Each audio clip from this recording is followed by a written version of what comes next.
Quarterback Jaden Daniels, it's been reported he will not need surgery on his elbow. Daniels' MRI revealed positive news as there was no ligament damage and the team will not place him on the injured reserve immediately. Tomorrow, the Vanderbilt Commodores are in action as they continue their campaign for the college football playoff. They host the Auburn Tigers with radio coverage beginning at 1:30 on 94.9 The Fan on the Game Nashville Sports Network. For more, log on to theGameNashville.com. Your sports live here on the Game Nashville Sports Network.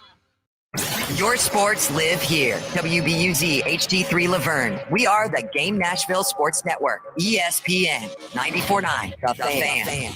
30 years of the best sports talk in Middle Tennessee. It's the George Plaster Show, featuring Tennessee Sports Hall of Famers Kelly Holcomb and young gun Billy Derrick. And now, here's your host, George Plaster.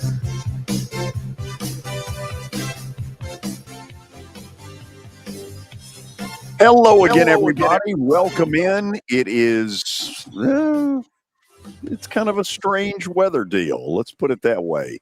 And it may get worse before it gets better over the next 3 or 4 hours. Just be on the lookout because there could be some, I don't know, little squall lines, whatever you want to call it, that would roll in here. And it will definitely put some of the games tonight in some potential delay situations. Very quickly, before we bring Ingle Martin to our microphones and get Football Friday started, I need to deliver some news that I'm not going to enjoy delivering. Those of you who have listened over the last few days, you know I've brought up Kelly Holcomb and all of what he's been dealing with. His mom passed away very early this morning, around 4 o'clock down in Fayetteville, Tennessee. Kelly is well aware of how many of you have sent your thoughts, your prayers, your condolences. Kelly has lost his father and his mother in a 3-week span. And I don't know about everybody else, but I wouldn't wish that on my worst enemy. So let me say up front, just pass on the show's condolences, our thoughts to Kelly. I've made very clear to him this morning that he is not to come back on here until he's ready to. Think about losing 2 parents in a 3-week period. To me, it's unthinkable. Is that my cue to come Sure. on? Okay. Yeah, no, I talked to Kelly a little bit yesterday and texted him today. I'm trying to give him his space because I can't imagine what all he's going through right now, but let him know that I was praying for him. We're all thinking about him. And yeah, we love and support Kelly. Kelly is well aware, because I've made him aware of how many of you have passed on your thoughts and prayers to him, condolences, all that kind of stuff. And just know that he is very, very appreciative to all of you who listen to the show. Now, let's bring CPA's really good football coach, Ingle Martin, to our microphones. CPA and Lipscomb Academy go at it tonight in round 1 of the playoffs. Ingle, thank you for taking the time to be with us. Yeah, absolutely, George. Thanks for having me on. Tell me this. This is probably a dumb question, but how different are playoff games than regular season games? I mean, the obvious first difference is someone's, packing up their equipment on Monday, and cleaning the locker room. So I think the finality, that one team experiences obviously is the big difference. And then, the nature of, a tournament, everyone's, got to try to get to next week. And I think the mentality and the way people call plays, the way people, set up their structure for practices, all of that, you kind of want to try to keep the same, but I think the biggest thing is just the the mentality of the coaches and the players that are going into it. Ingle, how big an advantage is it that the group that you'll play with tonight that represents CPA, they've had a lot of success over the years in this format? Yeah. I think the experience is something that every coach wishes that they had, right? And so the part of high school football that's probably not talked about enough is these kids from year to year, they're going and doing a bunch of stuff after football season, and so you hope they gain a little bit of wisdom from that experience. But a lot of times you're rolling over new people, new starters at different positions. And so, it's always, something that if you've got it, it definitely helps. And so for our kids, I think getting the opportunities they've had the last couple of years and, kids that have played in some of those games, I think it's just the ability to hopefully go out and treat it like another week. And I think that's sometimes, you asked about what the difference is. That sometimes can be a little bit of the problem for coaches and players, is that you try to do maybe something different than you've done before. And so that's our hope is that our kids, the ones that had the opportunity to play last year can understand and share with their teammates, hey, just go out and do your job and not let the moment get too big. Ingle, I'm not trying to stir anything up with this question, but kind of tell people, you all have moved up a classification from a year ago, and the way I think I understand it, it really wasn't y'all's decision, was it? Well, yeah, 100% it wasn't our decision, and I think, whatever, there's, I think, lots to talk about there, but yeah, we're the only team in the state in any sport in the history of Tennessee high school sports, which is pretty wild, that has moved up based on what they're calling a success formula. And so, we're up there based on whatever their formula was. And I'm not even sure that, I don't know what the formula is, honestly. But yeah, they said they wanted 12 teams, and so it only affected CPA. So we're in AAA. Yeah. So, that's where we are. That's, if we want to keep playing in November, that's what we have to go compete in and win games in this year. How much different is the competition level from where you were to where you are? I mean, you just look around. I think MUS lost last night to MBA, by 30 points or something like that for Memphis. And I think they finished the season 6-5. So they had, they had 6 wins.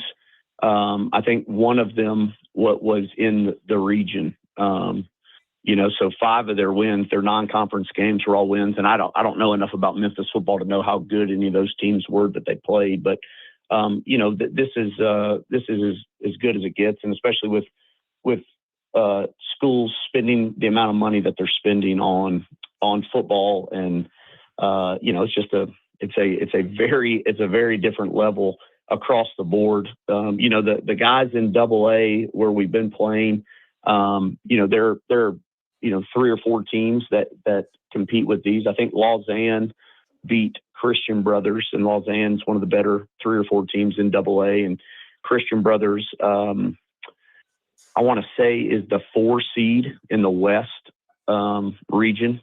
And so, that's the level, right? There's, the worst team in AAA is a upper half AA team, and that's kind of what you're looking at. But it's a group of schools. We're the top couple of them.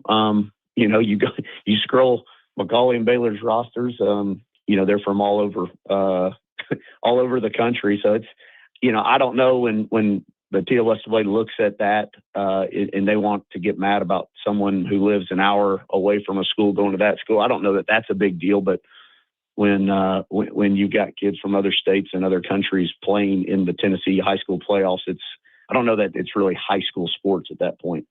Yeah. unless, of course, they play the Canadian national anthem. That was me being a little bit of a smart aleck. Parker, ignore that comment. Say hello to Ingle Martin. Coach, I did want to ask about the level of competition, because I know, as a former competitor myself, you want to go out there knowing that, or believing that you can win every football game. But obviously the level of competition has increased. You're going to get punched in the mouth a little bit more often than you did last year. What has that balance been like, getting your team ready to play each and every game throughout the season, now entering into the playoffs?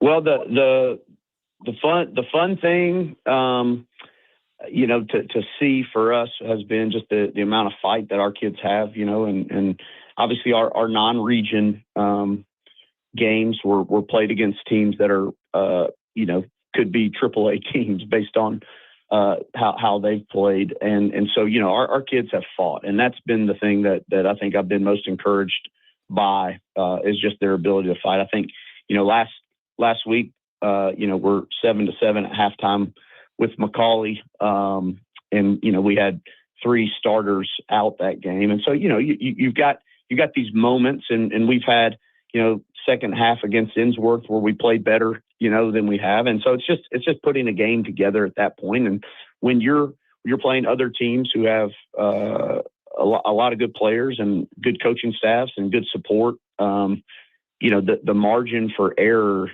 just goes to almost a razor thin edge. And so, it's why, you watch really competitive football leagues, whether it's college or pro football, right? Like the worst team can be competitive with the best team. And that's, probably the AAA schools is probably just deeper in that way, right? Like your best team, Baylor, who's kind of beat everyone this year, is really good. But, you go and watch what Innsworth did with them for a half. I think Innsworth was up on them 14-0. Like that margin is pretty thin there for Innsworth to hold on to win that game, and it kind of trickles down after that. But I think the biggest thing is our kids are excited about the opportunity. That they know that we've been working on getting better each week, trying to get to November to then give ourselves a chance to go compete to play. And I think our kids are confident in that. And so tonight's the first step, and we're all really excited about the opportunity to be here in Nashville, getting to play and not having to get on a bus. I wanted to ask about Lipscomb Academy. They're one of those teams where, they have a 3-7 record, but I believe that number can be deceiving because they still have a lot of talented kids on the team, as so do you. But what kind of problems do the Mustangs present offensively and defensively? Yeah, I think, when you look across there, they've got, an offense that's, number one, their quarterback is a guy that I don't know, it takes 3 or 4 people to tackle. You just don't see him ever going down with one person around him. Very elusive kid that can make plays with his feet and with his arm. And then, he's throwing to the Blivens kid who's, I was talking to one of our coaches today. It's, he's a really good basketball player, and they do a good job of putting the ball in the air, almost like a rebound, right? Like they get it in his vicinity, and he goes and out jumps people for the ball all the time. Has made, lots of really good catches. I saw something that, Vanderbilt's kind of sniffing around him now, and that's the type of kid he is, really good player. And then, they run the ball well. They've got a good offensive line. And then defensively, they've got some really solid players where, they've got a couple of them playing both ways. So you've got some big guys up front, and then, the Blivens guy is playing some corner. And then, a kid that I think could probably be playing on any defense in the state, Harris Fisher, has played linebacker, and now he's playing some D-line for him. Really good player there. And so, you've got to go be ready to play. And that's kind of what the deal is in this, in the AAA league. People have good players all over the field. So, they've got, I don't know, 6, 7, I don't know how many onside kicks this year, where they've recovered them. So they do a good job in their scheme on special teams as well. Coach, this can be a sad night for those kids that may never put on the pads again, the seniors that may lose tonight in the playoffs. How have you emphasized to your team that, once you get to this point, it's win or go home? And obviously, again, I mentioned the competitors, and I'm sure they don't take this moment for granted, but how have you emphasized that to your team? Which part? Sorry, say that again. You broke up. Just the aspect of not taking these moments in the playoff for granted, because it can all end in the snap of a finger. Yeah, and that's football, right? Like every week you look down the sideline and there's a kid on crutches or something, right? Like there's always a part of it where you think that this might be it, and I think the seniors are obviously the ones that feel it the most, and you just want them to have perspective, and I think that our job as high school coaches is start teaching that, and that what we have here on earth is numbered, right? It's finite. Like there's an end to all of it, and I think that's the thing that makes it special is that most of these kids, this will be the last football game they play in over the next 4 or 5 weeks for these seniors. Very few of them are going to go play college or beyond. And so you just got a lot of kids that they kind of understand that this is it. Some stuff was going around social media about a kid, saying you can play basketball in the yard, you can go play slow pitch softball, whatever, tennis, golf, but none of us go and put a helmet and shoulder pads on again after we get done playing high school football. And so I think that's the difference maybe in high school football, is like this truly is the last time for most of these people that they'll be competing in a game where, we had a guy speak to us yesterday who's a CPA parent who used to play in the NFL, won a Super Bowl, and played in another one, Ernie Conwell, who's a tight end on the Rams team that actually beat the Titans. But Ernie was just talking about nowhere else in life are you allowed to knock another man down and not get in trouble for it, and so there's just something to that about football that I think all these kids love, just the physical part of it. So we're excited. I think our seniors have understood the opportunity for the season and for this week, and we can't wait to watch them play tonight. Ingle, thank you for taking the time to come on the show. Please tell your father-in-law I said hello, since after all, I'm a former broadcast partner of his. Wouldn't you love to have a tape of that? I heard that you guys made some and they were all sold out. People bought them up so quick, George. Ingle, thank God there are none. I was 19, 20, I guess Mike, probably a year, maybe two, maybe 3 older. It's not a tape you'd get a play-by-play job off of. Let's put it that way. No doubt. And George, I caught what you guys were talking about right before I came on with Kelly and losing his parents. He's a great guy and was always super nice to me. It's someone that, from Middle Tennessee, you kind of watch the guys that make it and do well. And he's always someone that I look up to. So definitely want to pass on my thoughts and prayers to him. I lost my mom in April, so I'm right there with him. So definitely going to lift him up. You know exactly what that's all about. Listen, I'll pass on your condolences to him. Ingle, thank you for taking the time. Yeah, thank you guys. Appreciate it, George. CPA football coach Ingle Martin. He's one of the best in the business, joining us to kick off the show. After the break, George Robinson from the Tennessean is going to join us, and we're going to address the rumor on the high school level that doesn't want to go away. This is the George Plaster Show. When I got my first car, my dad told me, keep the gas tank full and my number on speed dial. Now parents are telling their kids, save 615-242-9000 just in case. I'm Blair Durham. If you or someone you love is in a wreck, call us. We're here to get you the money you deserve. A golf cart from Mikey's Motors is the perfect way to get around this summer. Whether you're going to the park, the pool, or the playground, do it in a brand new golf cart from Mikey's Motors, Franklin and Murfreesboro. Summertime fun in Tennessee. That's what we sell at Mikey's Motors. Come see how we roll.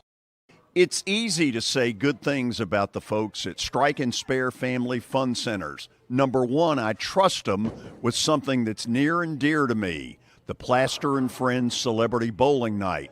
But more importantly, I see the fun people have. They enjoy the bowling. They enjoy the camaraderie, and you will too. Come by any of their locations and get ready to have some fun. At Wilson Bank and Trust, we believe you shouldn't have to choose between personal service and digital solutions. As your local independent bank, we're proud to offer the relationships and trusted service you expect, along with the tools and technology that keep you moving forward. So whether you're growing a business, buying a home, or planning for the future, we're here to help.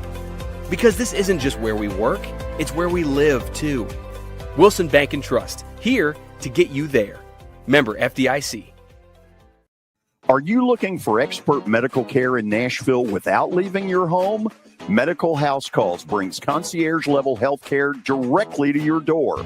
Whether you need urgent attention, ongoing primary care, revitalizing IV therapy, or medically guided weight loss, our experienced providers are just a phone call away at 615-838-2375 or go online, medicalhousecalls.com. If you are paying too much for your health insurance, you know what? You need to contact the folks at Pancoast Benefits. Pancoast works with businesses and individuals to tackle the high cost of health insurance. Whether you're a business owner, large or small, self-employed, between jobs, or over the age of 65 and in need of a Medicare plan, Pancoast can help. They make understanding your benefits less difficult and more personal. So check them out today, pancoastbenefits.com, or call them at 615-292-3400. 292-3400. ESPN Radio lives here. Your sports live here on ESPN 94.9 The Fan.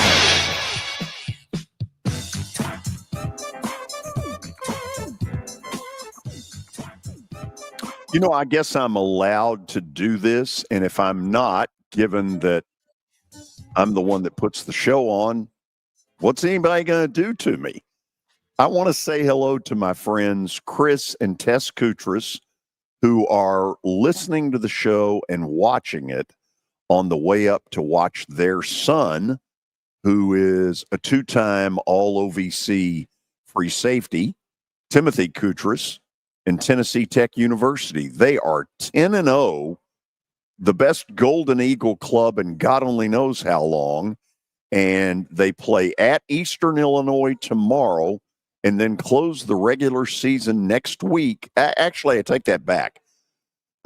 Next week is Kentucky in Lexington, and then they close their season, I believe I'm right, at home against UT Martin.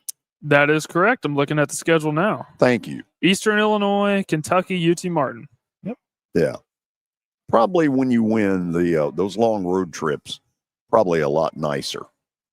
Okay, let's get to George Robinson from the Tennessean, who joins us for his weekly visit. George, before you came on, I sort of teased that I was going to hit you with the rumor that won't go away, and that is that Trent Dilfer is coming back to Lipscomb Academy. What are you hearing about that?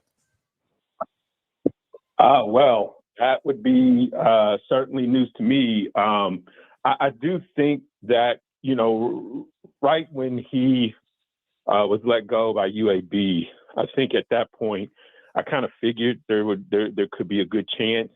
It was just a matter of which Middle Tennessee openings would be available to him. I've heard some smattering of things over the past, maybe a few weeks or so, but nothing concrete. So I mean, if you got a scoop, you can certainly give it to me. Well, what I hear is that he has spoken to parents of football players. I think he has let his desire to come back to this be pretty well known in that Lipscomb Academy, family. And, he obviously had a ton of success there before he ended up at UAB. It's an easy rumor, even if I was making it up, but I'm not. I've gotten it on pretty good source that he's been, talking to people in and around the Lipscomb Academy community. So nothing in that area would surprise me. Well, yeah, I mean, that wouldn't surprise me, although I think Lipscomb Academy, may have or may or may not have a problem, depending on which way you look at it. They currently have a coach in Jamie Graham. So, it would, I guess you're going to have to make a decision on, maybe at the end of the season, do you let go of Jamie Graham to potentially bring in Trent Dilfer? Is that the way to go? I'll say this, I know Lipscomb Academy has struggled under Coach Graham the past couple of years. I thought this year they've played about as well as they can, given the talent that's on that team. They got a good, quarterback, and obviously Cam Blivens is one of the better high school football players in Middle Tennessee, well, really in the state. But so they really, relied on those two guys. But I have to think, Lipscomb Academy, despite their struggles, they were 3-1 going into the end of the regular season in their region, and you're talking about the D2 AAA region. So, they've struggled, but they seem to kind of keep their heads above water. And maybe at Lipscomb Academy, keeping your head above water isn't what you want to do. You want to win championships, and obviously, Trent Dilfer has been able to prove that he can build and win titles there. I mean, he's done it before. He won back-to-back titles. George, because of the pending rain that is moving in, a lot of the schools that had grass fields moved their games to last night. So you don't have as many games on the schedule. And oftentimes in week one, you've got a real Goliath against a very serious underdog. If you had to pick one game tonight that you think will be incredibly competitive and might go to the wire in our area, who is it? What is it? Well, I'll tell you right off the bat, we were just talking about them, Lipscomb Academy. I know that that's two teams that have losing records, Lipscomb Academy against CPA tonight. But, these are two teams that traditionally have been powers in their respective classifications. Obviously, CPA's moved up a class, so they're in D2 AAA, which I think has contributed to the fact that they've only won a couple of games this year. But I do think that those two teams are, I think that's probably the most competitive game, that's happening tonight. We'll see if they get it in with these storms, kind of rolling through. There's also a game up here in Clarksville. Of course, I live up here in Clarksville. There's a game up here in Clarksville that I'm interested in finding out the results of when it goes final. That's Independence at Clarksville High. Clarksville High has been playing really, really well. They beat undefeated Antioch team a couple of weeks ago. Ended that Antioch streak for the Bears, and their defense is really good. They haven't won a playoff game in a few years, so I know that they're itching to do that. Independence has been playing well as of late, particularly their quarterback in Matt Horner. He's been really efficient throwing the football. I think he's averaging maybe close to 275 yards a game for the past, 3 weeks or so. So I think that's going to be a really interesting game. I think the Lipscomb Academy CPA game is going to be really interesting. Like I said, despite the fact that both teams are going into that playoff game with losing records, I still think that, there's good talent that you'll see from CPA and Owen Cabell, the Alabama commit. Obviously, I talked about J.C. White, the quarterback at Lipscomb Academy, and then, Cam Blivens as well. George, obviously a lot of games played last night due to the weather. What was the most surprising result looking at the slate of games from last night? I think I have to think about that. I would say probably I don't know that it's necessarily surprising, but I do think Blackman had a little bit of issues against Lebanon. I thought that would be really a blowout. It was a 3-3 game at halftime. And, Blackman, I would say, is probably the second best team in that region. That's region 3, 6A behind Oakland, obviously. Riverdale, Riverdale's played well. I'm sorry. It was Blackman Gallatin. I'm sorry. Blackman Gallatin. Riverdale played Lebanon. So the Blackman Gallatin game was 3-3 at halftime. And obviously, like I said, Blackman's the second best team in that region behind Oakland. Riverdale, I think, is probably a couple of steps behind Blackman. But Blackman ended up pulling away in the end, got a couple of touchdowns in the fourth quarter. They kind of put the game away. But to see that score at 3-3 at halftime, I was a little shocked. I thought that would be a blowout right off the right in the first quarter. What about the Good Pasture Christian Academy in Knoxville? Good Pasture losing that one 42-35. Based on the regular season Good Pasture had, I didn't expect them to go out in the first round. Yeah, I didn't either. But anytime you are facing an opponent as unfamiliar as you are with CAK, I mean, that's all the way in Knoxville. So you're not watching, you're not keeping up with, you're not watching CAK on a regular basis. Let me put it that way. So I think, anytime you have that situation come at you during the playoffs, I think that it throws a little bit of a curveball to you. Now I know that Good Pasture coaches, did their due diligence in trying to scout CAK and make sure that they were ready for that game. But scouting it, watching on film, and writing down your scouting reports is, it's vastly different than going out there and playing the game between the lines. CAK, did a fantastic job. Good Pasture was in it. I mean, they were in it, right up to the end and played well offensively.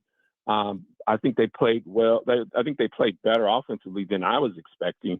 I saw them earlier in the year, towards the end of the regular season against Franklin Grace. And, they just pound the ball against Franklin. They just ran the ball most of the game, didn't do a lot of throwing. I don't know if they were, just sort of saving that passing game a little bit. But, so when I walked away from that game, I thought, well, they're probably limited offensively in what they could do. But, they went into that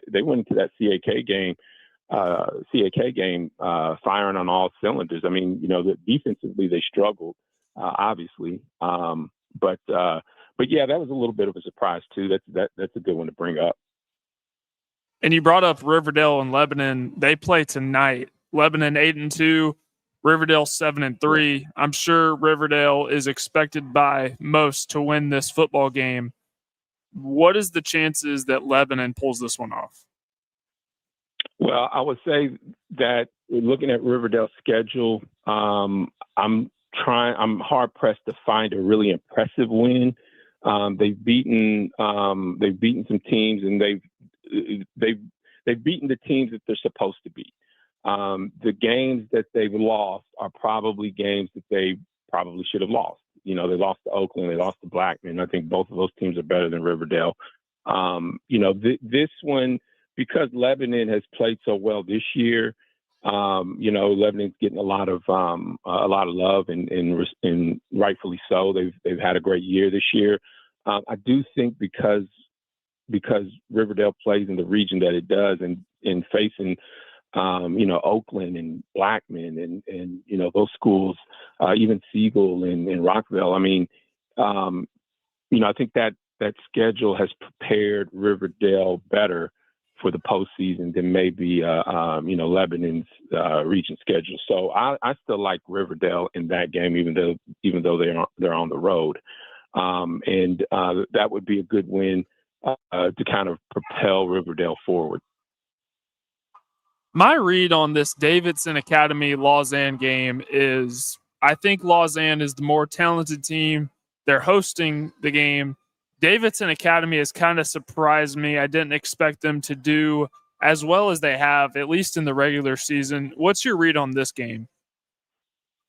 Yeah, I think you're asking a lot of Davidson Academy. Just to be honest, they got to travel to Lausanne, which is near the Memphis area. So you got that travel issue going on. Lausanne is very, very good. Don't sleep on Lausanne. I can see a scenario in which, they could potentially be in the state championship game. I mean, I think that they're that talented. Whether or not that happens, that remains to be seen. But that would be a difficult game for Davidson Academy to make that travel to Lausanne and shut down that offense that Lausanne has. So I feel like I kind of feel like that's Lausanne's game tonight, and they'll have the home field advantage. Their offense has been clicking really well, and they've been one of the better private school football teams in the Memphis area all season. George, last thing for you. What is the rule when it comes to playoff football? Do they absolutely have to play tonight if things get nasty? No, they don't. And actually, I had that conversation with the TSSAA Executive Director, Mark Reeves, this morning about that very thing. Obviously they have to, the two teams have to play. The playoff teams have to play. If it has to get canceled or postponed, it can't be canceled. But if it has to get postponed, they can play tomorrow. What Mark Reeves told me was that they don't envision a scenario in which teams couldn't play tomorrow. Now, if for some reason there is severe weather that pops up tomorrow as well, which would put any game that gets pushed back a day, put that game in peril as well. Then you're going to need to have conversations with the TSSAA. Obviously, the two schools are going to have to agree if Sunday is a better day to play. But once you get into Sunday, now you're getting into the Sabbath. And down here in the South, a lot of people don't, they're not itching to play high school football games on Sundays. I think there's a possibility if it got to like maybe DEFCON 5 that you could play on a Monday if it had to be. But the bottom line is they got to get these games in.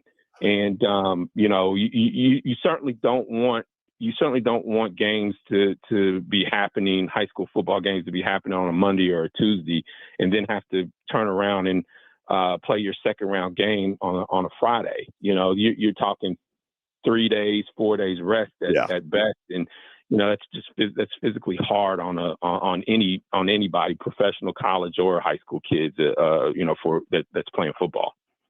George, thank you as always. The good news from the weather is tomorrow appears to be excellent. Not so good tonight, but nonetheless, thank you for taking the time to come on. I appreciate it. Hopefully we can get these games in, the rest of these games in tonight, and won't have to worry about tomorrow. So thanks. Keep our fingers crossed. Interesting, as we talk about all this, there's a big line that is looks like it's gotten into the Clarksville area, but not near us yet. But here's what's crazy. This is what, November, what's today? Is today the 8th? Today's the 7th. No, today is not the 7th. Oh, you're right. I was about to say, I'm looking at the calendar right here. George, shut the hell up. I never thought I'd say this on November 7th. We're part of a tornado watch until 10 p.m. tonight. Yes, we are. Wow. So I'm so sick of the tornadoes. Yeah. So anyway, pay attention. If you're going to a game tonight, it could get a little bit hairy. Okay. After the break, our star physical therapy health moment will center around Jaden Daniels, the Washington Commanders quarterback who shouldn't have been in the game when the injury occurred. This is the George Plaster Show. When I got my first car, my dad told me, keep the gas tank full and my number on speed dial. Now parents are telling their kids, save 615-242-9000 just in case. I'm Blair Durham. If you or someone you love is in a wreck, call us. We're here to get you the money you deserve.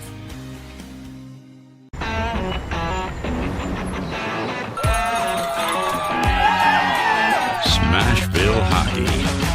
Around here, it can sound like a language of its own. But hey, if you can pronounce Demumbrian, then names like Yossi, Shea, Marchessault will roll right off the tongue. Nashville Predators, only in Smashville. Sports and Social at Green Hills Mall is the new home for our Football Night in Nashville promotion. Their food is terrific. Their TV setup looks like a racing sports book in Vegas. And if you're a sports fan, you can't beat it. Starting September the 4th, we'll broadcast from Sports and Social every Thursday night. There's Pop-A-Shot, great football, and the chance to win a beautiful Mikey's Motors golf cart. See you at Sports and Social in Green Hills Mall. Venture Express has been helping people in this area for more than 40 years. They're headquartered in Murfreesboro with over 30 years of dedicated fleets involving production, manufacturing, and corrugated experiences. They're an asset-based company with over 700 tractors, 4,000 trailers, and 800 drivers. If you need their help, dial them up 615-793-9500 or log on to ventureexpress.com. Looking for example, here's Officer Darren Hoskins for the Metro Nashville Police Department. The Metro Nashville Police Department is on the forefront of policing in this century, and I'm glad I'm a part of it. I'm glad I get to find other good officers, other future good officers. And if you're watching today, or you yourself or someone you happen to know is interested, join mnpd.com. Feel free to reach out to us because we need good officers, and it's a great city to work for. It's simple. Just email me, plastergeorge@gmail.com. Again, plastergeorge@gmail.com. We will fit your budget and your needs. It's the George Plaster Show. Your sports live here on 94.9 The Fan.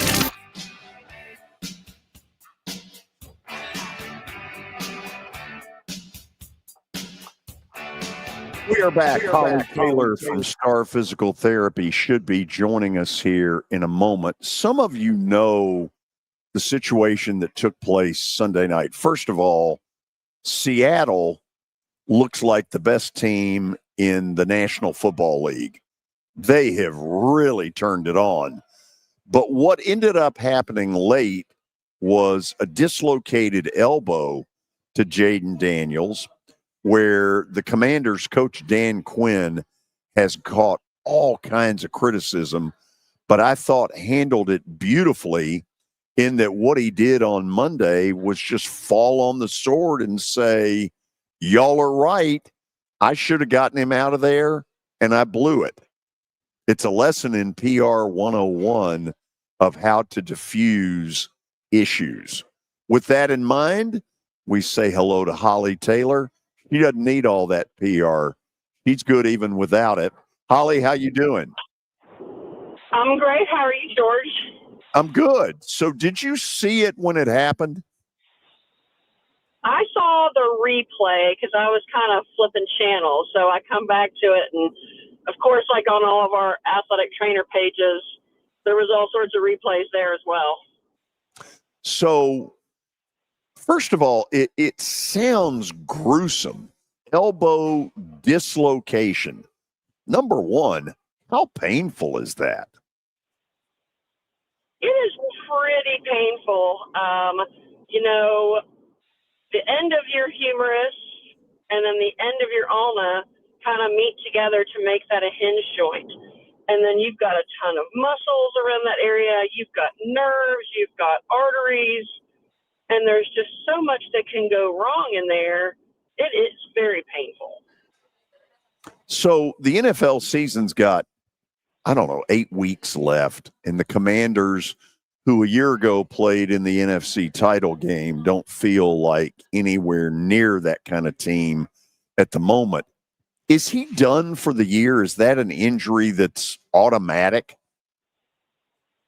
Not necessarily automatic, depending on what's going on in that elbow and what got damaged. I think I saw one report that he had no fractures, which that is a good thing in of itself. So he definitely has a little bit of ligament damage, and I think that is going to determine if he's able to come back. What they'll usually do, they've already done the MRI.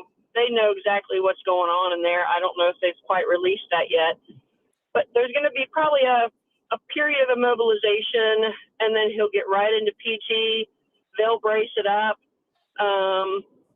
and then probably start him on a throwing program to see where he's at. So it'll be interesting to see kind of how it plays out within the next month, I would say. So would it be fair to say, and I realize I'm making you speculate about something that you don't have all the info on, is the likelihood that Jaden Daniels a year from now good as ever? Should be. If he's got the right doctors and follows his PT protocols and doesn't do anything else to damage it, usually people recover from that quite well. That's good to hear. So tell me this. We got some weird weather, as you may know, tonight.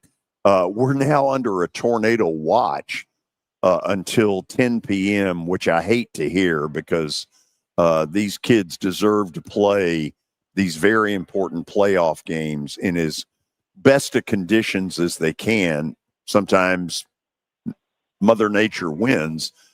But then later in the weekend and starting on Monday, we get down into lows in the 20s and the 30s, and we're going to start playing football games on the high school level in those kind of temperatures. Give me one or two things that parents maybe ought to do to help their kids in that kind of weather.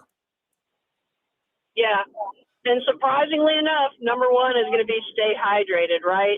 Everybody seems to think that just because it's cold that they won't dehydrate as fast as maybe is in the heat, and that's kind of a misnomer. So, getting good rest, staying plenty hydrated, and then wearing layers. I think on Monday and Tuesday night we're supposed to be down in the 20s, and so you get all the skin covered.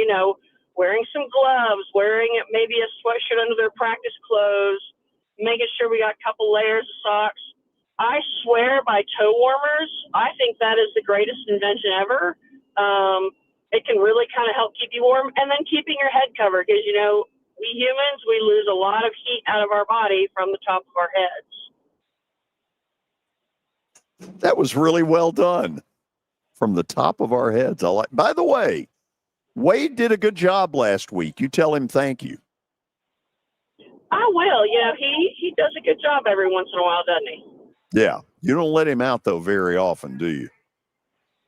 No, but he's great. He really does do a good job. Well, please tell him thank you. And Holly, on short notice, good to talk to you as always. You as well. Have a great weekend. We'll talk next Friday. Sounds like a plan. Holly Taylor, she's a keeper from Star Physical Therapy. She knows this stuff. Okay, so we're mixing and matching a little today because Danny Evans is going to join us at the start of the 4 o'clock hour. Then Watson Brown at 4:20 to get into all of the college football on a big, big weekend. But first, Parker with update material that you need. George, I think it's hilarious because as we were getting ready to go over players to watch, scores, games, all of that, my computer decided to just completely shut off. So I pulled up the old handy dandy iPhone. Okay. And give me mine for a minute while you're at it. You're about to see some athleticism on the air. Oh, yeah. There That's we go. good How stuff. about that? Thank you. All right. So I do have some scores that I do need to update the people on. Antioch won last night versus Shelbyville 42-13. Antioch, for my entire life, has been a doormat. And they are one of the best teams in the state right now. So they've one of the better quarterbacks, and Andre Adams, who's a 2027 recruit, getting recruited pretty hard by Tennessee and Josh Heupel. They won 42-13 over Shelbyville last night. Big win for them. George, I'm really surprised you didn't bring this up with George Robinson, but your BGA Wildcats won 56-7 last night over Notre Dame. Do we know who they're playing next week? I don't, but I can find out. Okay, that's very important. Good Pasture fell last night to Christian Academy of Knoxville 42-35. I was shocked by that one. Wait a minute. Say that again. Good Pasture fell to Christian Academy surprising. of Knoxville. Yeah. 42-35. I did not expect that one. Big old shootout. NBA beat Memphis University School, which Ingle Martin brought up, 44-14. So a 30-point blowout from NBA. Wasn't expecting that one either because MUS, they have a different caliber of athlete over there. So that was that one certainly caught me off guard. And George, have you heard the name Femi Babalola? Oh, sure. The Ravenwood quarterback who is committed to Bill O'Brien in Boston College. He led Ravenwood to a 37-14 victory over Cane Ridge last night. So those are some of the scores from last night. And some of the games to watch, most of them were played last night due to the inclement weather that is incoming. But some games that you need to be on the lookout for tonight, one would be CPA and Lipscomb Academy, which is why we had Ingle Martin to start off the show. A 2-8 team versus a 3-7 team. The casual fan may be looking at that and saying, two not very good teams. That's not the case. They just play a really tough schedule. They're pretty solid. Riverdale at Lebanon, a 7-3 versus 8-2. This is the best season Lebanon has had in quite a while, and they're actually hosting Riverdale, which if you would have said that in the preseason, I might have laughed at you. Providence Academy at DCA. That should be a good one in Division II Single A. And Rossview at Brentwood. Okay, that is your update. That's my update. Okay. That's my life story. Pretty weak right update. Yeah. Yeah. The NCAA today declared 6 former Division I men's basketball players permanently ineligible after investigations found they tried to fix games and provided information to gamblers about how they would manipulate performances and outcomes. 3 former players from New Orleans, 2 from Mississippi Valley, and 1 from Arizona State were banned as a result of the investigation. The NCAA said the investigations are not directly connected and only implicated the players involved, not the schools or any employees. All 6 players are no longer enrolled at their previous programs. That is a pretty disturbing story. George, I don't know what to make of all this sports betting stuff that is going on because it's okay if you do it responsibly, but I don't think that college athletes. Have you seen this movement that's been going on? It was approved by Divisions 1, 2, and 3 that you allow college athletes to bet on professional sports. Now that's being rescinded and they're reconsidering, which I absolutely think is the right move. But this all is nuts. Well, here's the here's the problem in the deal, and I think we all know this. Once this proliferation, I guess that's a word, of if not, you just made it up. of ability for people to bet way easier than, let's say, 10, 20 years ago. You knew this stuff was going to happen. It's just a matter of time. We have not had a huge fix since the Boston College stuff in the 80s. But in the next year or two, that's one of the things to be worried about. By the way, President Trump will attend the Washington Commanders and Lions game. He's a big sports fan. Yeah, it will be the first time a sitting U.S. president has attended an NFL game at the Landover, Maryland Stadium.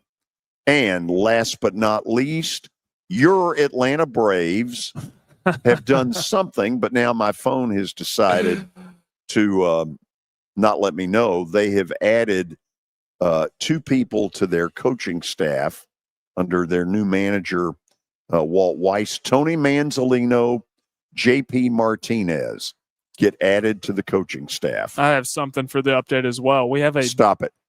Okay. Go. You got to go really quick. We have a blue blood game tonight in college basketball, Kansas and UNC. 6 o'clock. ESPN. Yeah. Okay. We're done for hour number 1. Stat of the day, then Terry McCormick, then Danny Evans, and then Watson Brown. This is the George Plaster Show. Attention Williamson County. Houston Clinic Orthopedics is now seeing patients in Franklin, Tennessee. Dr. Gleb Medvedev specializes in hands, wrists, and elbows. He joins Dr. Matthew Rupert, who has served Franklin for 18 years, specializing in the interventional treatment of the spine, joints, and nerves, both surgically and non. Learn more at tn.houston.com. That's tn.hughston.com. Black Friday deals are going on now at Electronic Express. Shop early and save big with our lowest prices guaranteed. No need to wait. Get an LG 65-inch 4K Smart TV for just $396. Acer Aspire all-in-one desktop for only $429. JBL Vibe Buds earbuds just $24. Laundry pair only $349 each. Shopping local has its perks too, like free delivery and up to 24 months interest-free financing. Visit us in-store or electronicexpress.com. This week's Nashville's best deal is Black Rabbit, located on 3rd Avenue, blocks from the Ryman, T-Pack, and Bridgestone Arena. Discover the allure of classic Nashville hospitality in a historic building where the open wood-fired kitchen is the focal point that brings a bygone era back to life. Now booking private holiday parties, Black Rabbit provides everything for an evening of craft cocktails, culinary delights, live music, and over 100 whiskeys. Go to 949thefan.com/deals to get a $50 gift card for $25. Hey everybody, Joe Rexrod here for Sealmaster. You know, your parking lot is the welcome mat of your property. You want to keep it protected and looking new with Sealmaster products made locally by the largest coating brand in the world. Winter's on its way, so it's imperative that it be coated before the damage is done. Also, pickleball courts and other recreational uses here. You can call Sealmaster today for a qualified contractor. Do it right the first time and have it sealed with the help of the experts at Sealmaster. Call 615-255-5505 or visit sealmaster.net and tell them Joe sent you. Family Leisure invites you to relax at home this fall with all our indoor products on sale now. Enjoy the movie theater experience with theater seating from Family Leisure. 3-piece sets start at only $9.99. Massage chairs are only $14.99 as well. 30 pool tables on display. Hundreds in stock for immediate delivery. Pool tables start at $14.99 install. Family Leisure has above-ground pools ready for immediate installation. Outdoor and wicker furniture. Huge selection still in stock. Family Leisure's Relax at Home sale. Antioch and Franklin.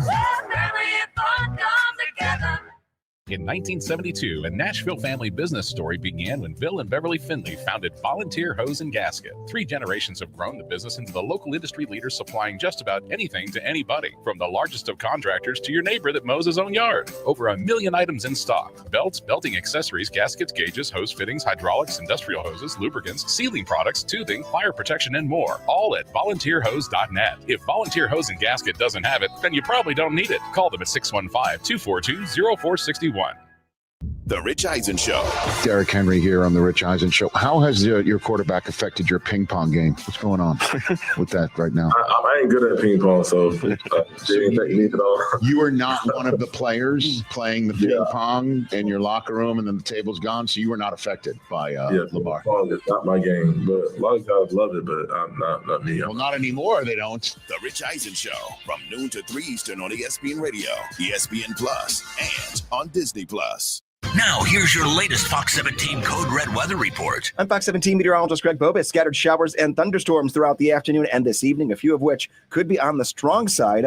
Severe weather is possible with hail and wind being the biggest threats. High temperatures in the low 70s. Your sports live here on the Game Nashville Sports Network.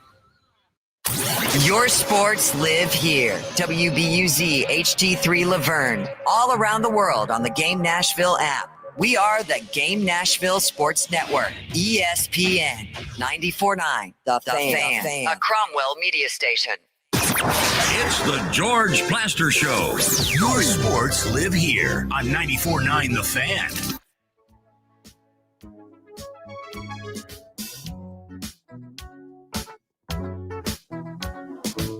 It's not a show without our stat of the day, brought to you by Apple Collision Centers. We'll move quickly since we have Terry McCormick. The Titans' Cody Barton is tied for fourth in most interceptions this season with 3. Which former Titan is atop the list with 4? Did I read that right? I'm not sure. I'm not sure I get that. Okay, so maybe Cody tied Barton for 4th in the NFL? is tied for 4th in the league with 3 interceptions. Which former Titan is atop the list with 4? You know what? Let's dump this in Terry's lap. What the heck? Terry McCormick, Main Street Media, TitanInsider.com. Let's see if he truly is all things Titans. George, how are you? The answer. I think it's Kevin Byard. Interesting. Show us Kevin Byard. It's Kevin Byard. So what does that mean? Terry is doing his job. That means that Terry's winning percentage, which right now is at basically 100%, is about 85% higher than me and Kelly. Well, I think he got a baseball one too. He's 100%. Yeah. Man's batting 1,000. So, Terry, the team's off Sunday, for which we are all grateful. And is there really any news right now that we need to get to? Actually, there is, George. The team put safety Quandre Diggs on waivers today. So that kind of clears the way for Kevin Winston to get more snaps. The rookie out of Penn State. Diggs, of course, was here last year, then got hurt, and then re-signed right before camp started and played in 9 games and started 4, but he's being phased out as part of the youth movement. Yeah.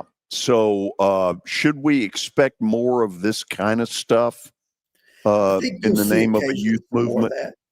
I think you'll see some of it occasionally, George. I mean, you still got to have people to put out there on the field and play the game, but where they have young players, I think it's time to take a look at them. Yeah, agree. Anything else you need to share with us? I put a tweet out yesterday showing the record of the Titans since that infamous win in Green Bay on that Thursday night in 2022. The Todd Downing game. Yes. Yeah. You want to guess what their record is since then? Let's see. We're talking how many years ago? We're talking about half of this year, 2 full years and a half, and 7 games of another year. It's 50 games if you need the 50 games. I'm going to say they're 10-40. Ding, ding, ding. You are right on the money, George. Really? 10-40. Whew.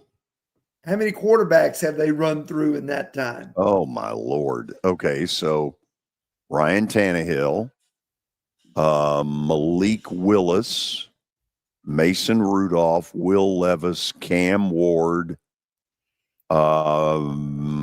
Missing one. I'm missing one. Who? Josh Dobbs. Who may have been as effective as any of them. Yeah, probably so. Wow. Okay. Good way to end the week. The Titans don't play, and for that, we are all eternally grateful. Yes, indeed. Terry, I don't know, perhaps a cold system has entered into Westmoreland. You look like you're ready for the tundra. Yeah, I think I'm headed that way. I hear the thunder. We haven't had a lot of rain yet, but I've heard some thunder around, so it sounds like it could get rough. Tornado watch till 10 p.m. Oh, lovely. See ya. All right, take care. That is Terry McCormick's Daily Titans Update. Terry, of course, is Main Street Media and TitanInsider.com. We wanted to have one last go at it with Danny Evans after a remarkable baseball season that culminated with this incredible World Series, which was a television ratings bonanza. In this country, more than 23 million people watched Game 7, even though it went up against a lot of really good college football. Danny joins us, and there he is. Danny, it was some World Series. It was some Game 7. George, first of all, thanks for having me all spring, summer, and fall. It's the other way around. We've loved it. Well, that's very kind. It's been a terrific 2025 season, capped off by the best postseason I can remember. I think it was an extraordinary playoff, and the World Series was exceptional. I mean, it was honestly considerably better than you ever could have expected. And I think you and I expected greatness, and it excelled. And the drama in games 6 and 7 were phenomenal. There are some studies out there that Game 6 and 7 contain some of the most impactful home runs and outplays in Major League Baseball history because what was on the line. And, I mean, we talked about the series and we talked about the playoffs. I was not surprised that the Dodgers won. I predicted them on your show. I thought it would go 6. It went 7. But I think, too, the Toronto Blue Jays played really well and probably outplayed the Dodgers, but outplaying them and winning is a very different thing. And I think we saw on Friday and Saturday last week what it looks like to know how to win. And you know what, George, you can't teach it. You have to have the instincts. I mean, for guys to do some of the moves they did, those are instinctive players that were taught well. Some people are saying, well, if there was a salary cap and they outspend. No, they outsign, they outdevelop, and they outteach. And they have character people as their core. And subsequently, they came back from a 3-2 deficit, which is unheard of on the road. And look what they did. And George, I loved it. I'm really kind of missing baseball right now after that 30-day run. But as I told one of my best friends today, I am finally getting to sleep before midnight, and it's an extraordinary feeling. Okay. Let's get to a few things. Just your first thoughts on Walt Weiss. Great hire. I like it. He's been with the club. He knows the players. The players know him. I think guys are always better their second time. I don't think he had a very good infrastructure in Colorado. It's the worst organization in baseball, not only on the field, but off the field. So now he's got an elite leader above him, a great infrastructure, a good front office, and he's going to have a real good coaching staff. Don't evaluate him what happened in Denver, because nobody should ever be subjected to what goes on in Denver. Candidly, I think it's a good move. And I know there were a lot of names out there. And George, usually when there's smoke, there's fire. So I think there were some real good people for Alex to pick from. And he obviously knows Walt, and Walt knows he and the players. So I think it's a good move, and I think it will yield results in 2026. Is your gut feeling that something went on the Danny Lehman rumor that maybe we got it right, but something happened at the end? Perhaps, but George, a lot of times people float things out there from either side, either the candidate or the club, to get some reaction. I know I've been guilty of it. I'm sure you've done it on your side of the band, and I think sometimes you do it to get some response, get a tire kick, but also, listen, it depends what they were looking for, and we don't know who they spoke with because Alex kept it so quiet. When it got out, I thought there might be merit to it, but there also might be a situation where somebody's speaking on his behalf to try to get a name out there. And George, that happens so frequently in baseball. People plant stories and they plant it really to try to get their side of the story out there. So, Danny, here are the Dodgers, and now we're going to have talk of three-peat. And the truth of it is, we haven't had it in baseball, I guess, since the Oakland A's in the early 70s. Mm-hmm. So you know better than I do the obvious, the barriers to it. What kind of stuff are the Dodgers going to face that maybe even they don't know or fully grasp? George, adding that month to the season beats up bodies, beats up arms, makes it harder to win because of the attrition to your body. That's consecutive years they've gone to the last day of the season.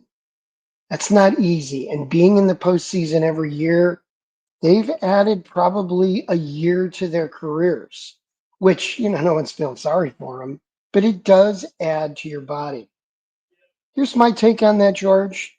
They won 93 games during the regular season with almost 30 guys on the disabled list. They had almost their entire starting rotation injured and a number of their position players hurt. Ohtani didn't come into the rotation till mid-year because of Tommy John. They're losing $80 million in payroll as far as roster depletions. They'll be able to retool. And George, there's no better place to play in baseball. Guys love to win. The expectations are to win a World Series. The continuity is there. I don't think you'll have any problem about motivation because their core players are elite character guys, and their manager, I think, is the best guy in the game. And I think we saw last weekend what he thinks of the book, because the fictitious book was thrown out the window. He made some complete gut punch decisions that were just uncanny brilliant. And for those who say, he works off analytics, that's all gut, man. He takes in a bunch of information.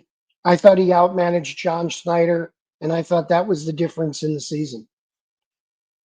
So now we're going to get into free agency here pretty soon.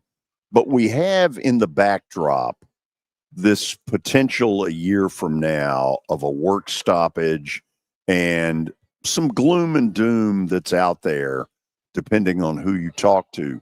Do you think the free agent market at all gets affected by this cloud that's going to hang? I'm not immersed in it, George, so I really don't know what's really going on in the room, what's really going on in conversation.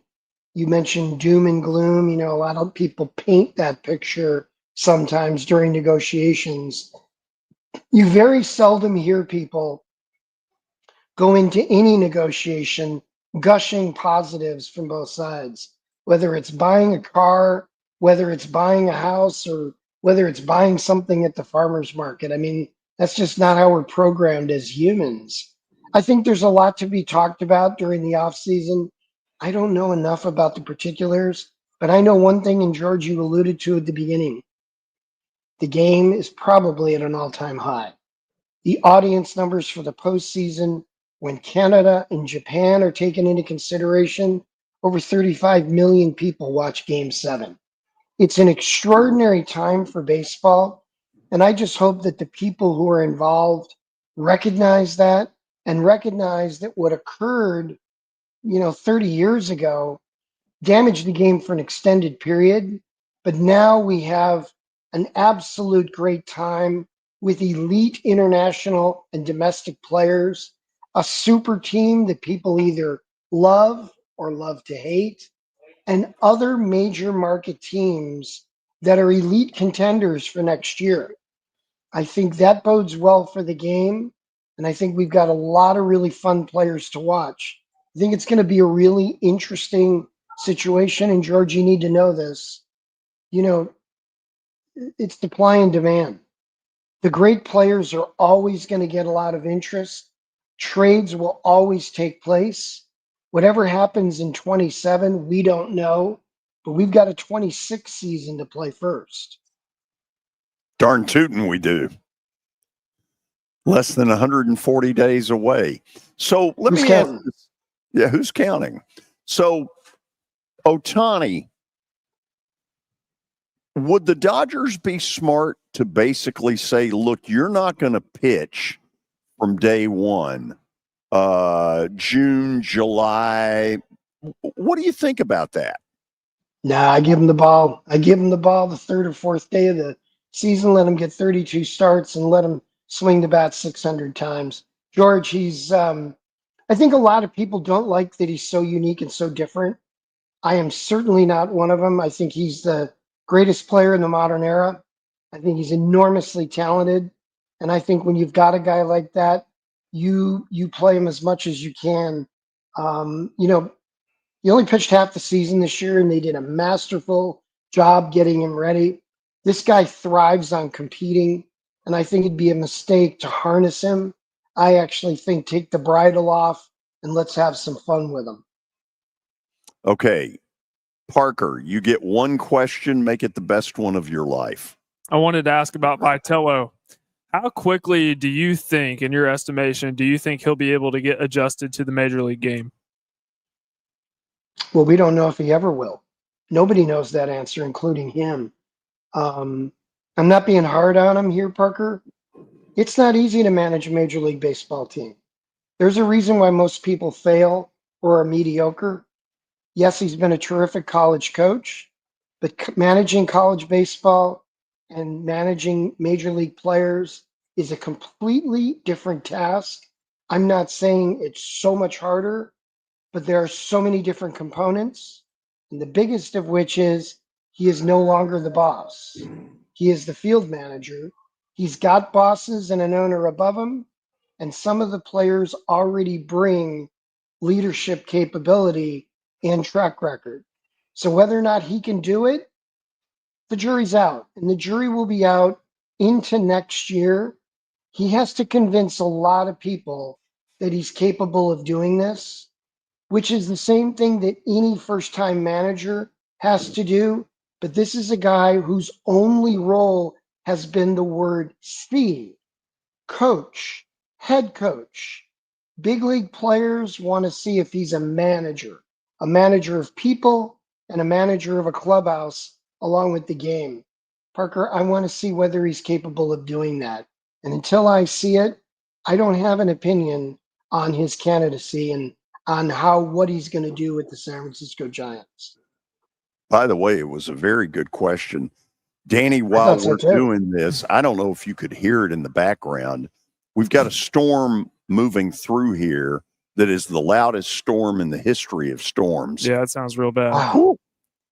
Well, good luck to everybody. Yeah. Hey, thank you as always. Man, what a great year we've had. Something tells me I'll be putting a phone call in about a month as they get ready for the winter meetings. Hey, Danny, can we get you back on? Absolutely. George, anytime. I love my Thursdays. Kath and I block them out on our calendar. I love the callers. Thank them all for being a part of this. And Parker, wishing you luck. I'm I'm lucky I met a new friend in Kelly Absolutely. the last few years. And George, I love you. You know that. Let's just have some fun during the off season, and let's tee it up again next year. Hey, I need to let you know this, and this is the only way while I'm on the air that I can do it. Kelly Holcomb's mom passed away last night. And Danny, I just so totally feel for him losing two parents in 3 weeks. It doesn't seem fair. Well, I'm a Christian man, and I pray for he and his family. I'm a member of that club, losing both parents, and it's a void that never goes away. George, thanks for telling me. I'll reach out to him. We should all be lucky to have Kelly as a friend, as a compatriot, and very candidly, let's just have him in our thoughts and our families' prayers in his thoughts too. Amen. Thank you, Danny. Thank you, George. Have a great winter. Thanks, Danny. You too. See you at the winter meetings. After the break, Coach Watson Brown is going to join us.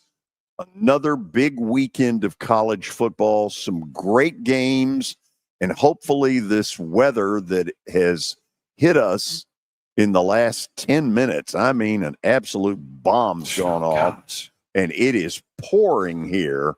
Will have gone away, and the Vandy Auburn game tomorrow night or tomorrow afternoon will be in bright sunshine. Watson Brown, when we come back on the George Plaster Show. When I got my first car, my dad told me, keep the gas tank full and my number on speed dial. Now parents are telling their kids, save 615-242-9000 just in case. I'm Blair Durham. If you or someone you love is in a wreck, call us. We're here to get you the money you deserve.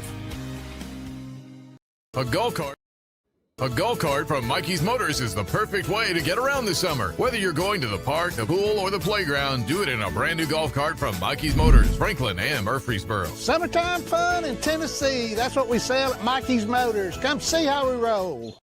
Here's Officer Garen Hoskins for the Metro Nashville Police Department. The Metro Nashville Police Department is on the forefront of policing in this century, and I'm glad I'm a part of it. I'm glad I get to find other good officers, other future good officers. And if you're watching today, or you yourself or someone you happen to know is interested, join MNPD.com. Feel free to reach out to us because we need good officers, and it's a great city to work. Star Physical Therapy was established in 1997 with one great mission: to serve.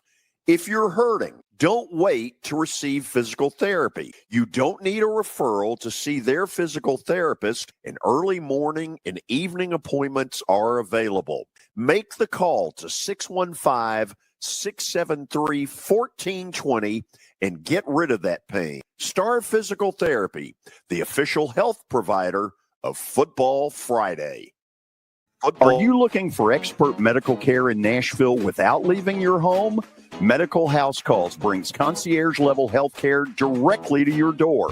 Whether you need urgent attention, ongoing primary care, revitalizing IV therapy, or medically guided weight loss, our experienced providers are just a phone call away at 615-838-2375 or go online, medicalhousecalls.com.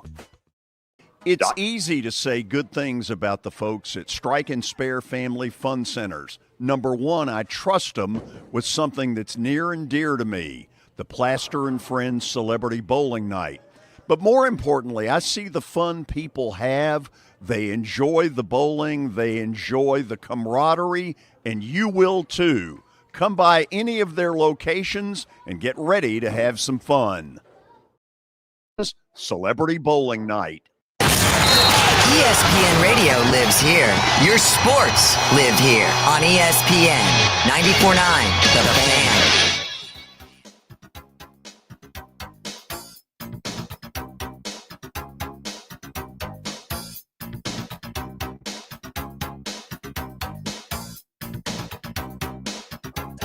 We are back. I took a look. We're at the Ford Ice Center in Bellevue, and I mean the bottom has absolutely fallen out here. Big old claps of thunder, a ton of rain. Don't know how long it's going to last, but we are under a tornado watch until tonight at 10 o'clock. So if you're going to a high school game, be safe. Beware. You might want a raincoat and some boots. You might. Okay, we're going up to Cookeville to do what we do every Friday, and we're blessed to have Coach Watson Brown join us on the show from Cookeville. Watson, thank you for doing this. Glad to do it, George. Raining here just like it is there, so we're getting what you're getting right now. Oh, wow. Okay. Yep. Are you surprised at the level of criticism that Josh Heupel has caught this week? Not anymore. I mean, the patience, George, with coaches are winning and losing is just it's so different. And everybody thinks now that you can fix a team in a year, and some teams do. And so when some teams fix it in a year, they think that it's that easy to do, and it's not. And Tennessee, to me, they've been unlucky. They've had some tough plays offensively in critical moments, or they could have been easily won at least two more than they have. And they've just not been near as good on defense. They're just not as good. And I think it's injury. Their secondary has really struggled all year.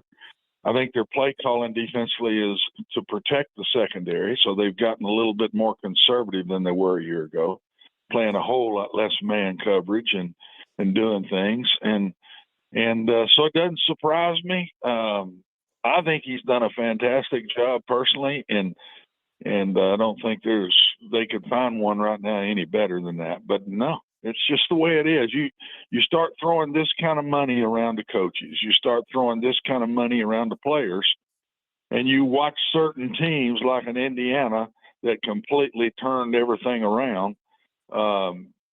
It's everybody thinks that's what they should be, and it just doesn't work that way.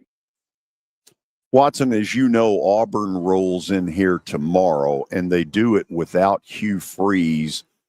And I'll admit the mystery to me about it was going into the Kentucky game, you knew if Kentucky was able to beat them, that he was probably gone, that there's no patience down there. There's frustration that they haven't gotten anything done on offense. And all of a sudden he plays a quarterback that appears to be totally ill-equipped to handle what Kentucky threw at him. And I was like, given the fact that he knew his job was on the line, were you surprised he did that? You know, when you're good on one side of the ball, it's even more frustrating than when you're not good on the other side. Auburn's defense, in my opinion, and they've been on the field a ton because the offense has been bad, is probably, when they're healthy, I'm not sure where they are right now, but when they're healthy, when I watched them play in earlier games against Oklahoma, I can't remember exactly who I saw, but I think it's one of the top 2 or 3 defenses in the SEC this year. And the offense is right there with Kentucky by far at the bottom of the league. And so that's even more frustrating. And it's even more frustrating, George. I was a head coach as an offensive guy for 32 years. And when you're not good on offense and you're the one doing it, you get a double dose from everybody.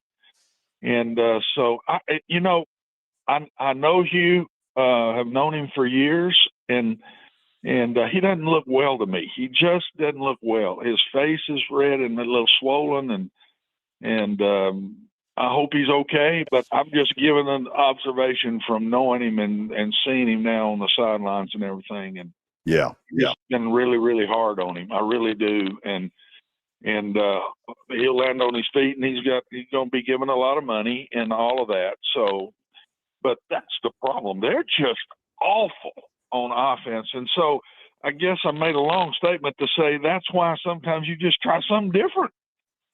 It hadn't worked. It hadn't worked with Jackson Arnold. And boy, the other night when they're not Kentucky, but the game before, when they're driving the ball and and he throws this awful interception for a touchdown. And there's just so much you can take when it's not working. So no, that doesn't surprise me that he did, and it didn't work. Watson, the first college football playoff, poll from the committee came out Tuesday night. Anything in particular that you either liked about it or really disagreed with? No, I honestly thought it was pretty solid for the first time. Most of the time when these first polls come out, we're shocked by some things. Where does A&M fit? A little higher. All that really doesn't matter to me. If it's one spot you're down that you think you should be or whatever, there's so much left on the schedule, George, that now if you're down at 22 or 3, you've got some work to do or something, or if you're in the high teens or that. But this is so early. I really thought it was the best one I've seen them come out with since they've been doing this. And but honestly, it's like preseason polls. This doesn't mean a lot unless you're way down. If you're hanging around anywhere in those teens with the number of games that are left, you've got a great shot to get in that top 12. Watson, the emergence of Texas, last Saturday was maybe the best, other than the Oklahoma game, that we've seen out of Texas all year. And now they're sitting in a position where, they're going to have to beat A&M at the end to get in. But are they getting to Georgia. A point where and Georgia, are they getting to a point where they could do those things? I don't think so. I still think their secondary is their issue. The other day when they can get to you, they're dadgum good. Arch is playing better. The defense is really, really good up front, and they handle Vanderbilt till 4 minutes to go in the game, and then all of a sudden they just decide to back off a little. And I mean, Vanderbilt's going up and down the field against that secondary, up and down the field. Now, when they were coming after Pavia and bringing 4 and letting one spy and basically rush as he makes a move, they had them totally under control. They're really good against the run. They're really good pass rushers. I think their secondary is going to be the piece that doesn't let them get in. I don't think they can. I think they got to win both of those 2 games. I just don't see, if they lose one of those, I think somebody will pop up in front of them. Wouldn't that? Yeah. Where are they right now, George? How many have they got losses?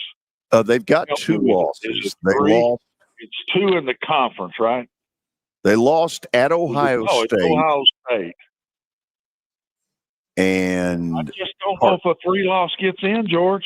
Oh, I don't. I think they got to lose to one of those 2. I just can't see them beating Georgia and Texas A&M. I just can't see it. That's too good a competition, man. And when you've got a weakness that they've got, and they've had it all year, and I just don't think so. They may beat one of them. I wouldn't doubt they beat Texas A&M. Now that is you're talking about another one of those rival games that's coming back to play again. That was always a big one because I was in that league with them for a couple, 3, 4 years. And I'm telling you, that's a big one. And Texas will be ready to play. That'll be a hard one for A&M. There's just some of those dudes in that top 10, George, still got some tough games to go. Oh, absolutely. A lot of these teams, I'm saying these 12, 13, 14, 15, 16, 17, 18, just keep winning. The thing you need to really do to study this thing to me is go look at everybody's schedule. And then you can start kind of moving some up and moving some down by what they got left to play. That's why I think Vanderbilt takes care of business. They're going to Tennessee to get in. They beat Tennessee, they'll get in. Can you imagine the drama around that? Oh, I'm telling you, those Tennessee fans will go crazy. They'll go crazy if it's at that point. If Tennessee's out of it and Vanderbilt's playing to get in that game, that stadium will be unbelievably wild.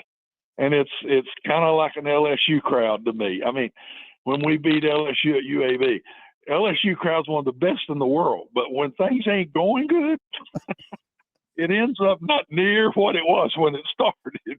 Right. It might as well be Philadelphia. I think Tennessee will make a run out here. I think they'll be playing good. I think they'll beat Florida in Gainesville. I do. I think they'll win that one. And so that'll be one of the biggest Vanderbilt games, and well, maybe the biggest one ever, if they take care of business in the next two. They've got to take care of business. Okay, last thing from me, and then I'll turn it to Parker. You mentioned that Texas put a spy on Pavia. And to me, I've wondered why more teams haven't done that, because his feet are as dangerous as any weapon he's got.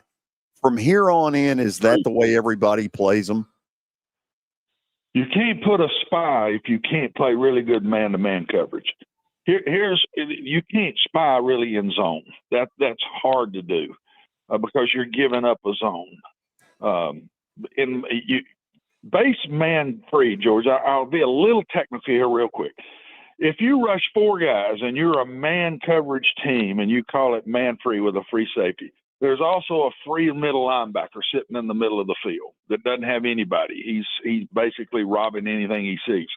And there's a free safety back there free.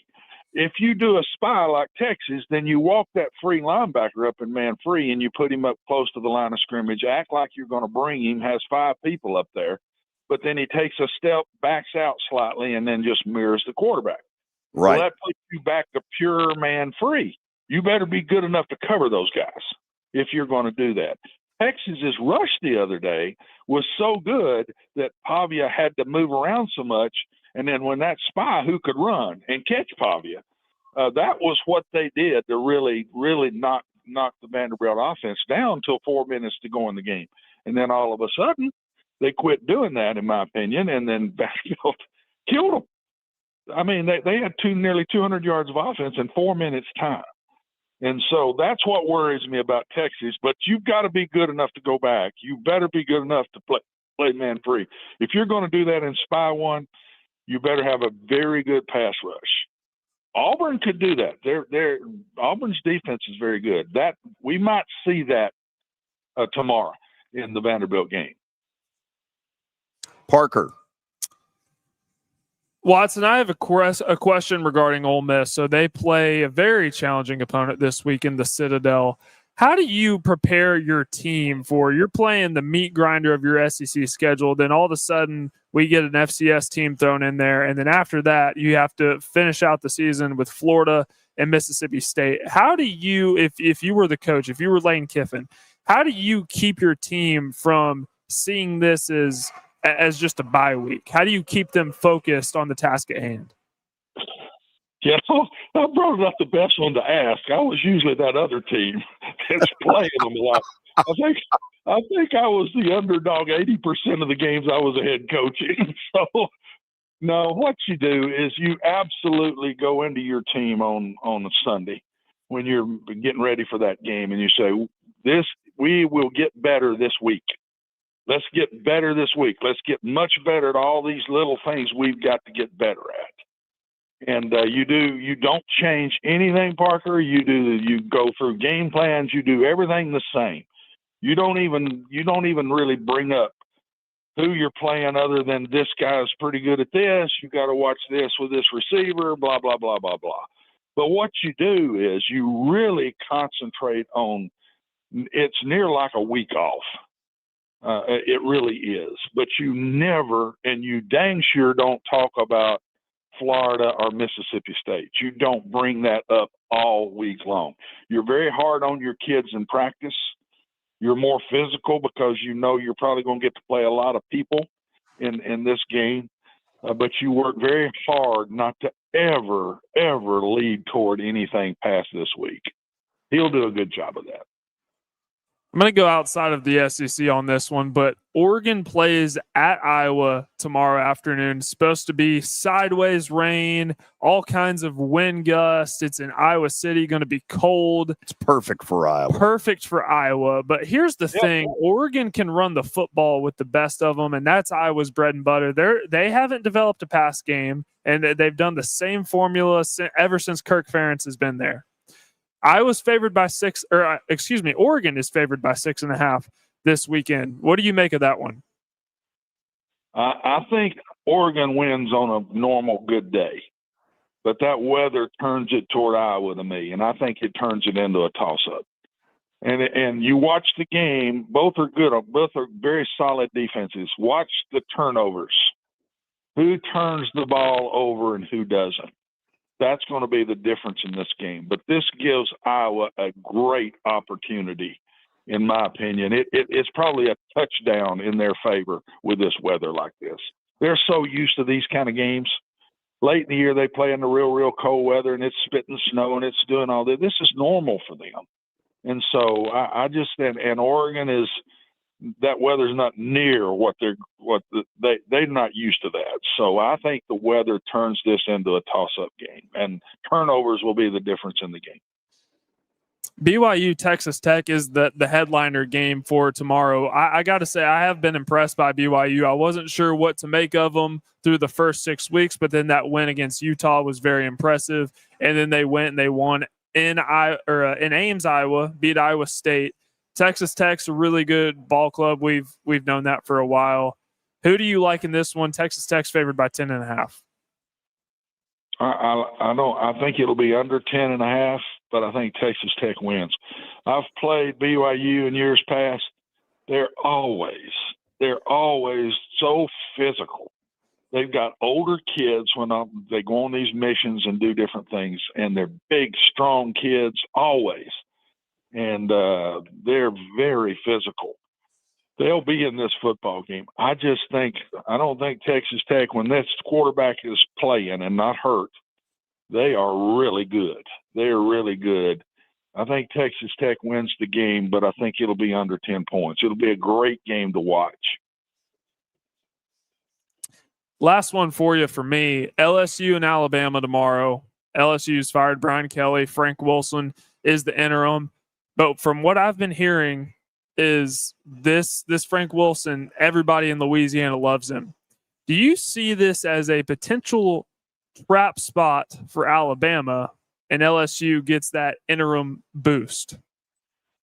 It won't be a trap because this is such an important game, and these two hate each other.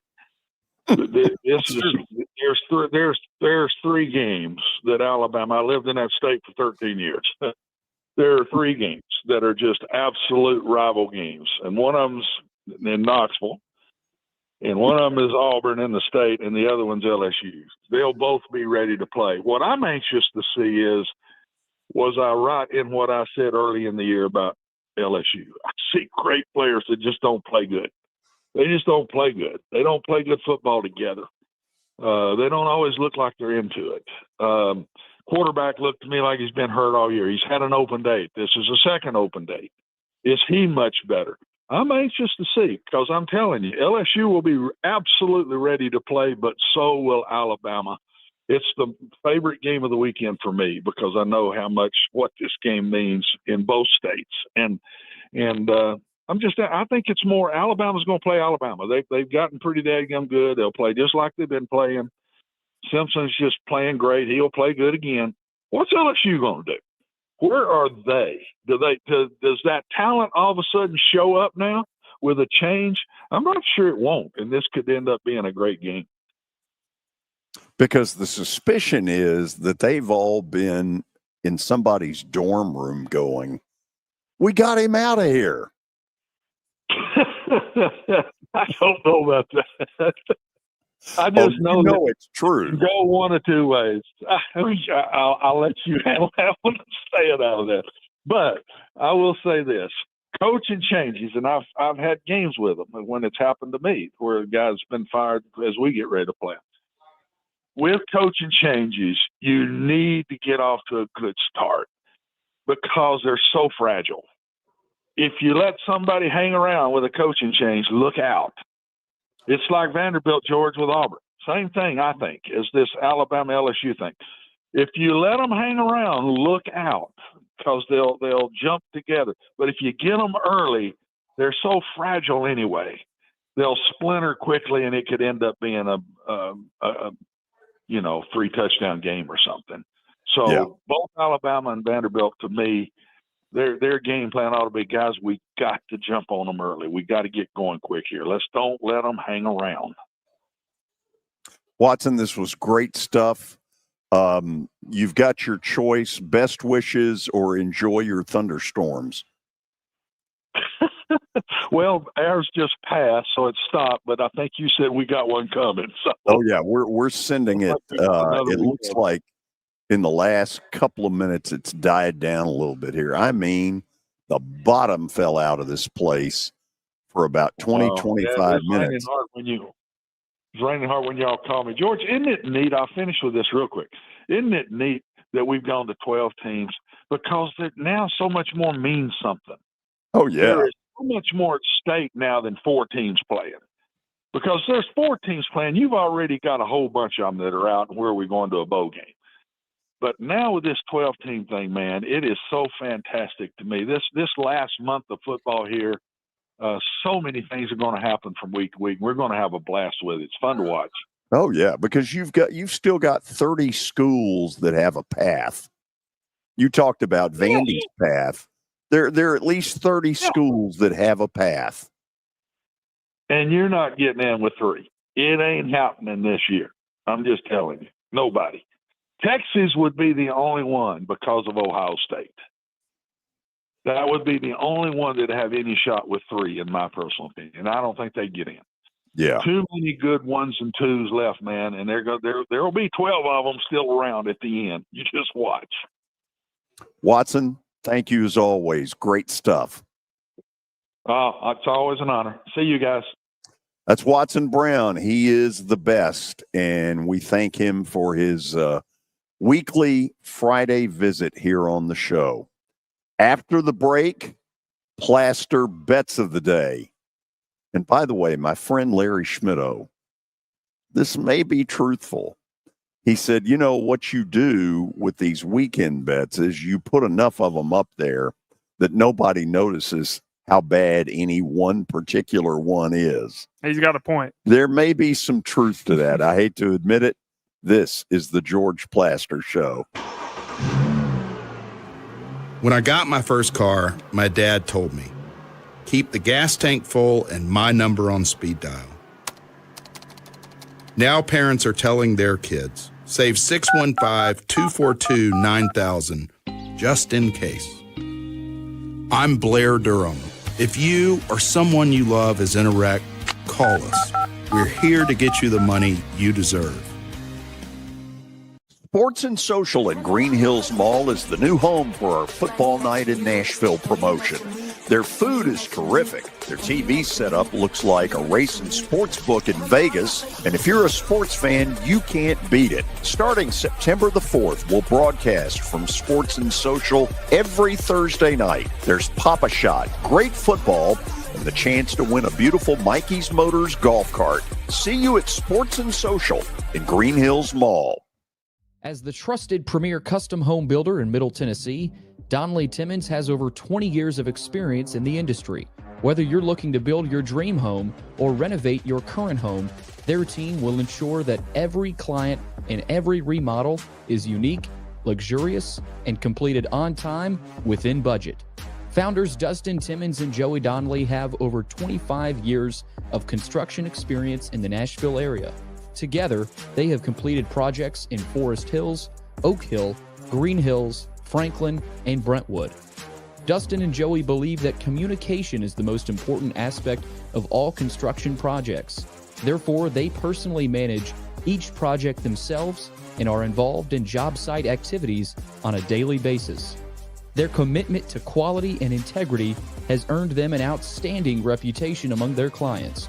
Contact them to set an appointment for a free consultation or to view some of their completed projects. Give them a call at 615-456-7983 or log on to DonleyTimmons.com. Convenience and value, 2 words that we expect when we do business.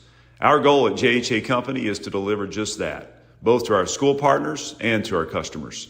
Whether you're purchasing photos, yearbooks, class jewelry, letter jackets, school spirit wear, or senior graduation products, we strive to make the experience easy, convenient, and cost-effective. Find out more at jhacompany.com or call 615-867-6345 for more information. JHA, one source, one company. Yearbooks, class jewelry, letter jackets, school spirit wear, or senior graduation products, we strive to make the experience easy, convenient, and cost-effective. Find out more at jhacompany.com or call 615-867-6345 for more information. JHA, one source, one company. It's the George Plaster Show. Your sports live here on 94.9 The Fan.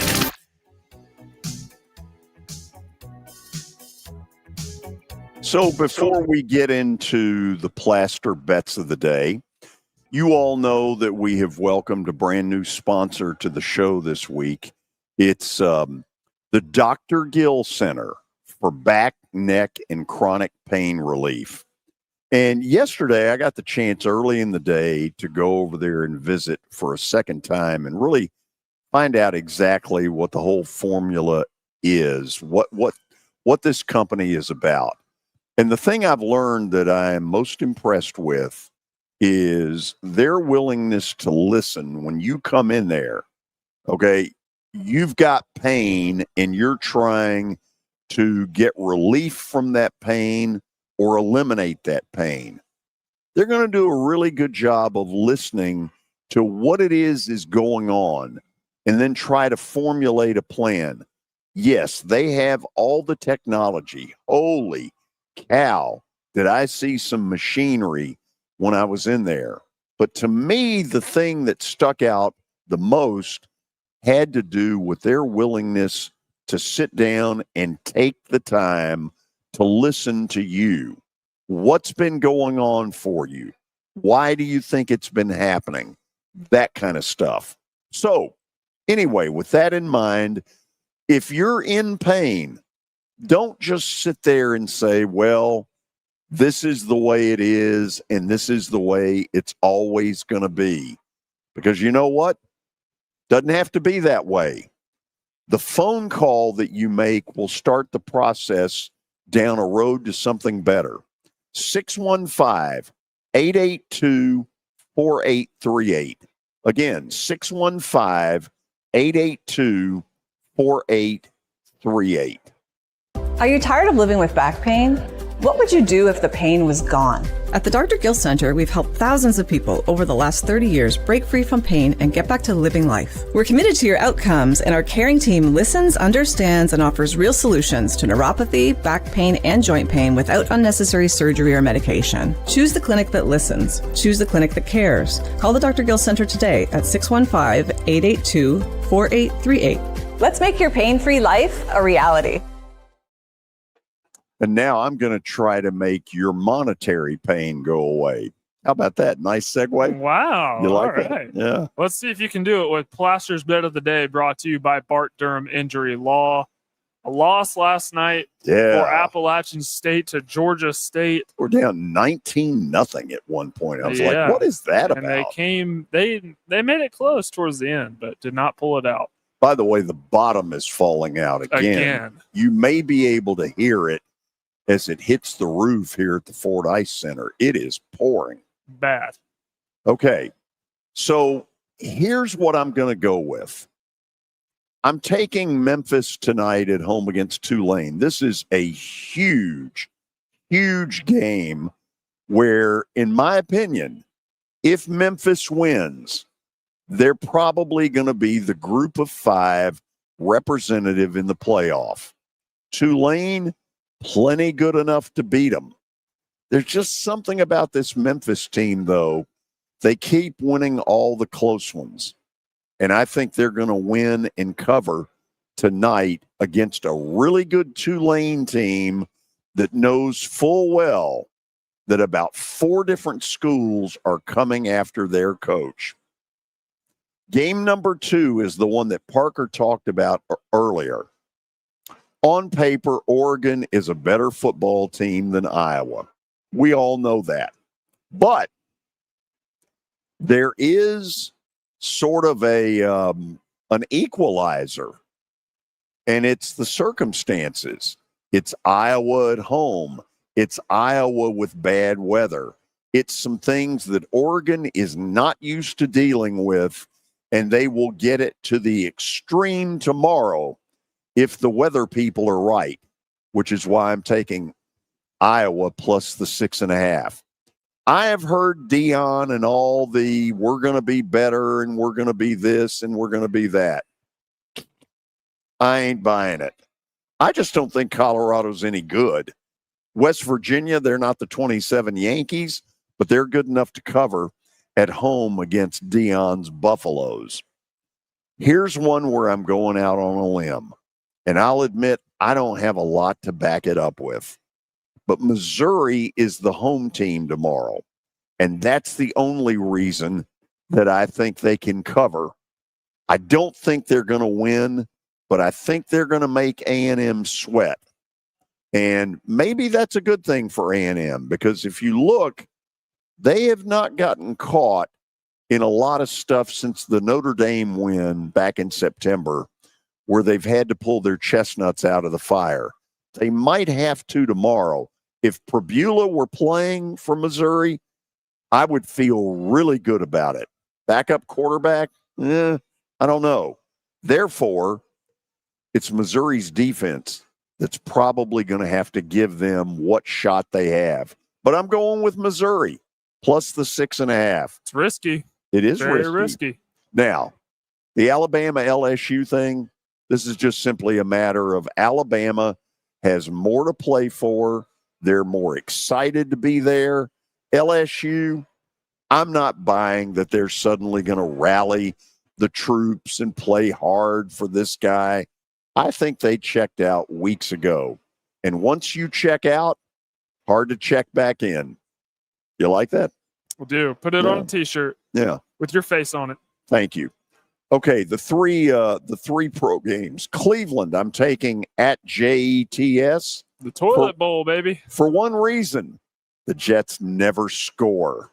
If you don't score, you can't win. And they won't be able to stop a tissue paper because they just traded Quinnen and Sauce Gardner. Thank you. Tampa Bay at home in a really good football game that I think they probably win by a field goal. If the line by the time you get it is 3, don't bet it. But if it's 2.5, take the home team, the Bucks. 2 MVP candidates going at it in that game. Drake May suddenly is an MVP candidate, and Baker Mayfield, if the season stopped today, might be the one to win it. And then at the bottom, Seattle is really good. Seattle is the best team in pro football that nobody's talking about. I think they take Arizona behind the woodshed at home in Seattle, and that's what I think. I've got 8 of them. Larry Schmitto's probably right. If I lose 3 or 4, no one will ever notice. Except me, and I'll bring it up on Monday. Thanks a bunch. So if you're out there tonight, do your best to be safe, because what we're hearing right now outside sounds a little rough. We'll be back on Monday. No Titan analysis, but plenty of college football. Enjoy your weekend. Twin Peaks is the best in the game. Here, it's bigger game days and bolder fight nights. I mean, where else can